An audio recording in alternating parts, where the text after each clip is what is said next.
아무튼 우리나라 터널 파는 기술은 있어도 소용이 없는 기술이에요. 할 일이 없어. 몰라. 우주에 나가지고 나중에 땅속으로 들어가서 집을 지어야 돼요. 그런데 기술이 쓸 수 있을란가? 아득한 얘기지. 전에도 그런 얘기 우리가 했었잖아요. 우리나라가 전 세계적으로 건축적으로 제일 발전한 거, 터널 뚫는 거. 왜? 뚫어야 되니까. 뚫어뻥 기술이 제일 좋다는 거 아니요. 그러면 이 기술을 수출할 수 있느냐? 수출할 데도 없어요. 외국을 가봐. 수출할 데가 없어. 왜? 있어야 수출하지. 수요가 있어야. 그러니까 원전 같은 경우는 뭐 기술이 좋아요. 그러면 원자력 필요할 것 같은데 이러면 수출이 돼. 우리도 원자력 할게요. 위험 대비치 생각하겠지. 위험 대비 돈 이렇게 계산해서 생각하는 거 아니에요. 터지면 위험한 걸 왜 몰라. 그런데 싸니까 하는 거지. 우리가 전기차를 왜 사람들이 사려고 해? 저도 요즘 그 전기차가 요즘은 좀 많이 보이잖아요. 이렇게 지나다니면. 그리고 택시를 타면 전기차들이 있어요. 근데 전기차가 괜찮습니까? 이제 저는 운전면허가 없이 택시를 많이 타니까. 그러면 그 택시 기사들이 엄청 만족도가 좋던데? 전기차 모는 사람들이. 이유가 뭐냐면 일단 유지비가 싸니까. 차값이 비싸잖아요. 이렇게 했더니 차값이 한 3배 정도 되더라고요.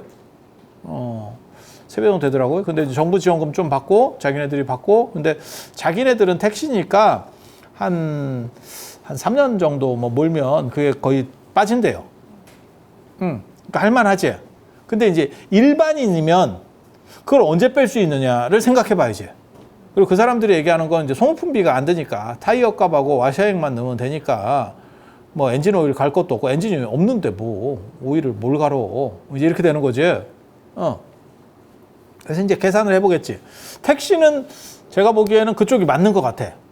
조용하고 관리하기 편하고. 택시 같은 경우는 일반 차가 뭐 한 3, 4년 뒤부터 살살살 고장이 나기 시작하면 택시는 그거보다 빨리 나거든요. 많이 돌리니까. 택시 1년이면 일반 사람 한 3년, 4년 타는 만큼 돌릴걸? 그렇지 않을까? 그 사람들은 밥 먹고 계속 차가 돌아가니까.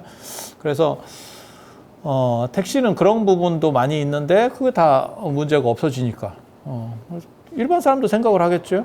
야, 돈을 몇 배를 더 주고라도 그게 나을까? 깨끗하고 조용한 거를 선택할까? 기름값으로 그걸 만회하기는 쉽지는 않을 것 같아. 일반인은. 안 그러면 택배에 취직하든지 그걸 뽑고 싶으면. 그렇지 않으면 뭐 일반 출퇴근하는 정도로는 택시기사만큼 못 뽑겠지. 택시기사가 3년에 뽑아요. 이러면 이 사람은 10년이 가도 못 뽑을 수 있는 거거든? 그러면 10년 가면 이제 차 바꾸겠지. 그럼 못 뽑고 끝나는 거 아니야? 그냥 생각을 해봐. 이 판단들을 계속 하겠지. 인간이면.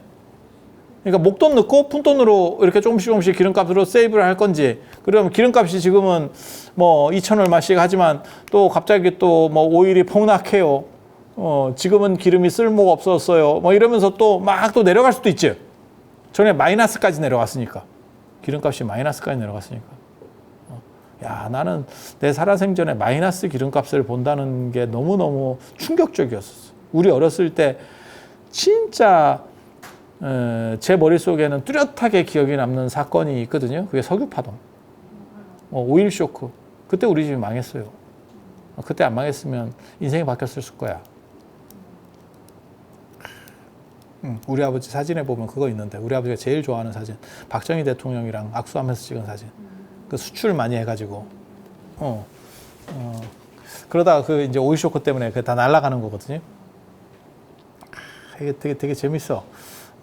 그래서 그게 저한테는 그게 굉장한 큰 생활 전체가 바뀐 사건이기 때문에 굉장히 기억에 남는데 그렇게 기름값이 대단한 건 줄 알았더니 알고 보니까 마이너스 유가도 있더라. 마이너스 30몇 불까지 내려갔잖아요. 사만 주세요. 가져가만 주세요. 근데 그 선물 시장만 그게 가능하다대요. 왜냐면 계약을 해놓으면 가져가야 되는데 내가 그래 마이너스 30불 그러니까 기름을 사면 기름 플러스 돈을 얹어주는 거야. 그래도 집에 갖다 놓을래? 집에 갖다 놓을래? 그 문제가 벌어지는 거지. 아니 생각해봐. 사과나 이런 농작물도 갈아엎는 이유도 마찬가지일 거야. 과잉 생산되면 아니 싼 값에라도 팔면 좋은데 살 사람도 없고 가지고 있으면 어떤 일이 보면 관리 비용이 들어가요. 창고에 갖다 넣어놔야 될 거 아니야. 냉장 뭐 이런 거 해야 되잖아. 그러면 저걸 어떻게 처리할 거야? 그러니까 그냥 버리거나 주거나 차라리 낫다라고 생각하는 거지. 농사 짓는 사람은 어쩔 수 없는 상황일걸? 근데 기름도 그렇다는 거잖아요.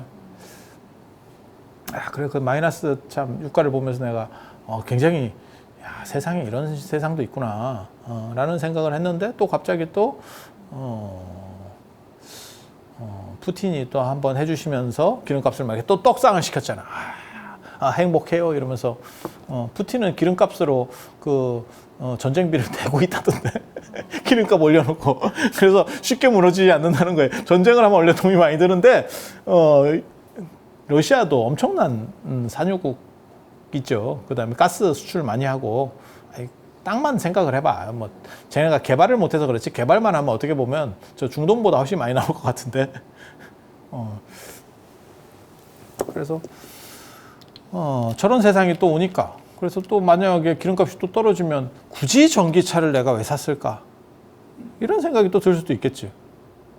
그래서 그걸 막 머리를 굴릴 거 아니에요. 어떤 게 더 효율적인지에 대한 생각들을 사람이 끊임없이 하지 않을까?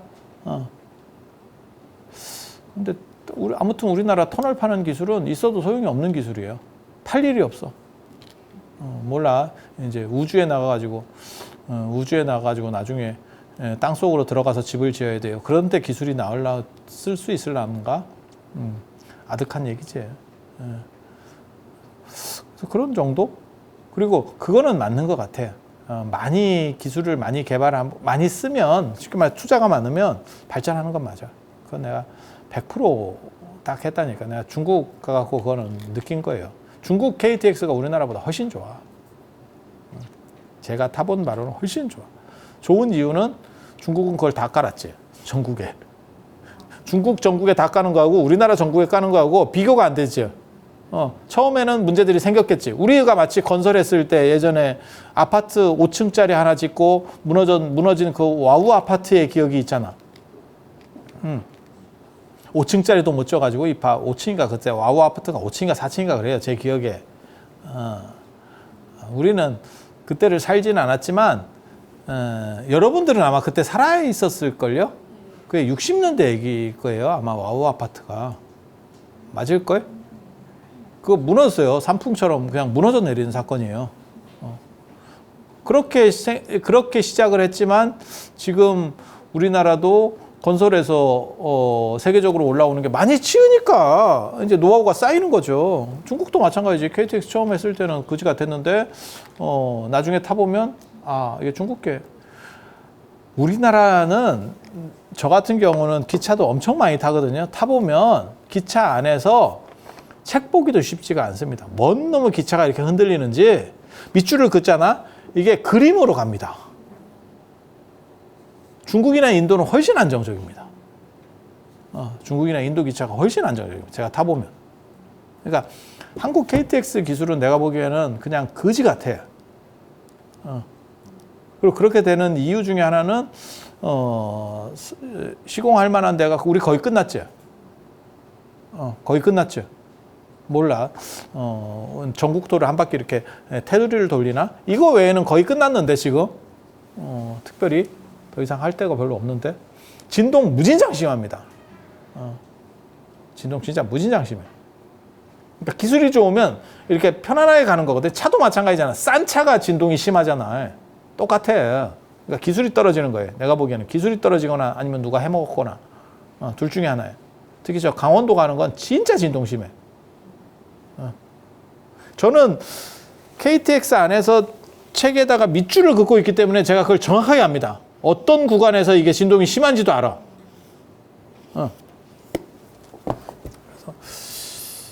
그래서 그런 기술 진짜 어떻게 보면 별 쓸모없는 기술. 그거 우리나라 1위. 그러니까 딱 그거지. 발전하는 데서 발전하는 거야. 그리고 조선시대 때는 하필 이렇게 산이 많은 데서 농사를 밀어붙인 거지. 미친놈들이지. 딱 봐도 또라이들이지. 하지만 절대 또라이라서 농사를 민 건 아니에요. 고려 때까지는 상업을 굉장히 많이 했습니다. 그리고 그게 돈이 되는지 다 알아. 그런데 조선의 위정자들은 왜 그런 또라이 짓을 했느냐? 경제고 뭐고 다 필요 없다는 거죠. 내가 안정적이면 된다는 거예요. 그러니까 지도층이 안정적이면 된다. 북한하고 똑같다고 생각하시면 돼요. 경제가 다 날아가고 백성이 죽어도 관계없어. 내 위치가 안 흔들리면 된다는 게 조선의 생각이었던 거예요. 그게 농사를 밀어붙인 생각이야. 근데 지금도 농자 천하시대 본 어쩌고 얘기하는 거 보면 깝깝하지. 농사는 그냥 어느 정도 이상의 수단이지 그게 기본 사업이 돼버리면 근본 가장 중요한 산업이 돼버리면 이 나라도 금방 망합니다. 그건 뭐 어쩔 수가 없는 거예요.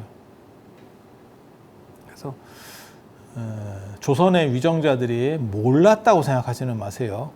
상업이 훨씬 더 대단하고 돈이 된다는 걸 알고 있었어. 하지만 그렇게 상업을 발전시키면 돈이 생기는 사람들이 있고 돈이 몰리면 치고 올라오는 세력들이 나와요. 북한도 이해가 되는 거예요. 북한이 몰라서 개혁개방을 안 하느냐? 아니죠. 하면 북한 백성들은 더 잘 살겠지. 국민들은 잘 살겠지. 하지만 지도층이 바뀌겠지. 조선도 똑같은 생각을 한 거예요. 그러니까 진짜 나쁜 사람들이에요. 그러니까 몰라서 우리는 그렇게 생각했어요. 라고 하면 차라리 다행인데 그걸 다 알아요. 그거는 중국도 마찬가지고. 그래서 풍우란도 그 얘기를 써요. 중국 철학사에 뭐라고 쓰냐면 그런 식의 안정들을 이놈들이 귀하려고 이런 행태를 보이다가 동아시아가 날아갔다. 그러니까 걔는 한국을 겨냥해 쓴 건 아니야. 중국이 그랬다. 중국이 그랬다. 우리도 마찬가지고. 그래서 생각들을 좀 해봐야 되는 그런 부분들이 있어요. 여기 농사 잘 안 돼. 농사도 잘 안 되고 요 서가족 나라는 농사도 잘 안 되고 가비라국은 농사도 잘 안 되고 그런데 저런 산악 지역에 사는 사람들이 용감해요. 그래서 전투력은 좋아. 전투력은 좋아. 오늘날도 네팔에서 어떻게 보면 제일 알아주는 것 중에 하나가 용병입니다. 네팔 용병. 뭔 지금 시절에 용병이래 이러는데 네팔 용병을 알아줘요. 그래서 산악지대에 저렇게 살고 뛰어다니면 아무래도 건장하겠지. 그렇지만 밑에 강을 끼고 무역이 발달하면서 이게 인구가 높아지면 저건 못 이깁니다. 제가 그래서 그런 얘기 하잖아요. 삼국지에서 위초고 하는데 유비는 절대 이길 수가 없었다. 그거는 진짜 소설 같은 삼국지 연이나 보고 있는 촌놈들이나 그런 생각을 하는 거지. 뭐 제갈량이 어떻게 하면 이기고. 인구수에서 비교가 안 된다니까 조조하고. 화북의 인구하고는 아예 비교가 안 돼요. 이길 수가 없어요. 막말로 얘기해서 우리가 중국보다 훨씬 낫지. 같은 사이즈의 같은 인구면 우리가 저건 진짜 개처발리지. 하지만 우리가 35,000인데 걔네 만인데 우리가 쟤네가 뭐라 그러면 가만히 있는 이유가 뭐겠어? 떡대에서 다른 거 아니요. 저거 우리식으로 말하면 라이트 플라이급인데 경기 겁나 잘해. 저거 슈퍼 헤비급 아니요. 그래서 한 대만 맞으면 가는데 우리가 10대 때리고 한 대만 맞으면 가. 그러니까 그냥 참고 있지. 일본 정도면 해볼만 하다 이런 생각을 하는데 중국하고 해볼만 하다가 별로 없어요. 우리나라에 현재까지는. 일본 정도면 그래도 저 정도면 좀 만만하다. 이렇게 생각을 하는데 그게 똑같은 거예요. 그래서 그리고 문화나 그런 것도 사실은 조조 쪽이 훨씬 더 높았어요. 그러니까 경제력, 인구, 문화 이게 다 그쪽이 조조가 높은데 어떻게 유비가 이겨? 그건 말 같지도 않은 거예요. 그거는 게릴라전으로 잠깐 할 수 있어. 뭐하고 똑같은 거냐면 고구려하고 중국하고 싸움하고 비슷한 거지. 그러니까 특수한 전술을 써서 잠깐 이길 수는 있어. 하지만 전체 대세적으로 그걸 바꿀 수 있느냐? 그렇지는 않아요. 그렇진 않아. 그거는 뭐 쪽수 있는 놈이 이겨. 그래서 안 되는 거죠. 그래서 얘네들이 이 석가족의 가비라국은 그 당시에 코살라국에 이제 거의 이렇게 좀 어떻게 보면 똘마니 노릇을 하고 있었죠. 그래서 자기네들이 잘 나가고 있었는데 똘마니를 하니까 기분이가 별로 안 좋지. 그래서 누군가 굉장히 대단한 사람이 나타나서 석가족의 영광을 재현시켜줬으면 좋겠다라고 하던 시기에 부처님이 임신이 되는 거고, 그 태몽이 흰 코끼리, 6개의 어금니를 가진 흰 코끼리, 유가백상이라고 합니다. 흰 코끼리. 흰 코끼리는 코끼리 중에서도 대장. 인도하고 중국하고 구라치는 게 있어요. 모든 큰 나라들은 다 구라가 있어. 구라 유형들이 있는데 인도 구라가 중국 구라보다 셉니다. 중국도 구라 무진장 많거든. 한국에도 구라 많어. 한국에도 구라 많어. 근데 그 문화권마다 구라 유형이 달라요. 이 구라 유형만 잘 파악하면 걔네들이 무슨 사고를 가지고 있는지를 알 수 있어. 관념을 알 수 있어. 걔네. 그런데 우리도 그런 거 있죠. 우리의 가장 대표적인 구라 유형은 용. 용이잖아. 용 진짜 존재했나? 나도 끊임없이 생각하는 거. 진짜 뭔가 있었는데 그게 변형된 걸까? 아니면 전혀 없었던 걸 모든 사람이 이만큼을 계속 유지하면서 내려갈 수 있을까? 뭔가 존재했나? 용에 대해서 계속 탐색을 하고 있죠. 저는 물고기 변형설을 주장하는 사람이기 때문에 황하나 이런 데가 다 예전에 그 물 있는 데 살거든, 옛날 사람들이.